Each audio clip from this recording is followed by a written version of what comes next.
All right. Hello, everyone.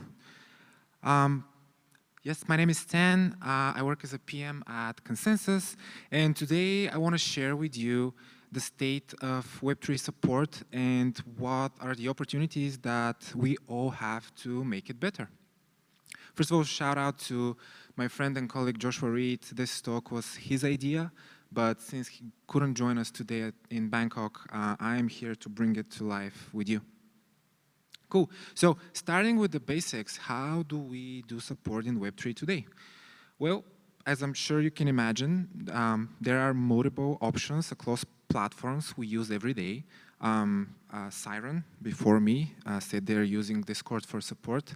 And we have, dedicated ticketing solutions in Discord. We have sporadic messages in Telegram or random DMs on X. This is kind of like the current norm. We also have your standard Web2 solutions, which provide a much more structured, but also well-known experience to users. And we tend to see more mature projects in the space using those types of solutions. And finally, we end up with support solutions that are tailored specifically for Web3, like Mava or Servit. So this is the landscape of what's been used today. But a more interesting question is, what is it used for? Well, we see that about 47% of all support questions are related to transactions. And that number is pretty consistent across different platforms we use for support. It's by far the biggest category, which makes sense based on our business, right? However, talking to multiple communities about how they do support, I can tell you that this is more or less true across the space. It's pretty consistent. Of course, there are exceptions based on the nature of the product that you're building, but generally this is the case. Transactions tend to be the biggest category. And I think that's fair, right? Because transactions can be daunting at times. We have found out that this is especially true for new users. Being greeted with numbers and sometimes terminology you don't understand can be quite unsettling and racking up those 47%. Cool. So some key takeaways I want to leave you with if you're thinking about setting up or designing support for your product. So first of all, keep in mind there's a chance 50% of your tickets are something to do about transactions. And then think of the user.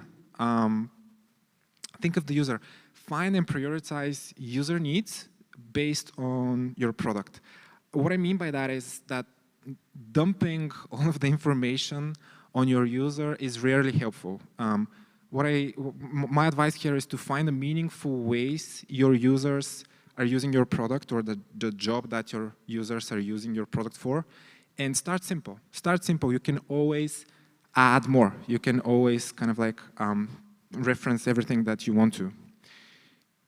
And last but not least, connected wallet support experience can be super helpful. A 4-year-old wallet will probably ask more sophisticated questions compared to a brand new one.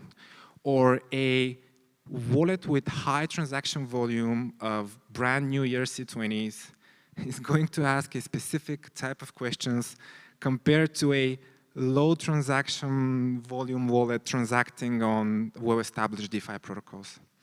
Right, so that's what I want to leave you with. We see some products kind of like working with the Connect Wallet experience, so we're headed in a good direction, I think.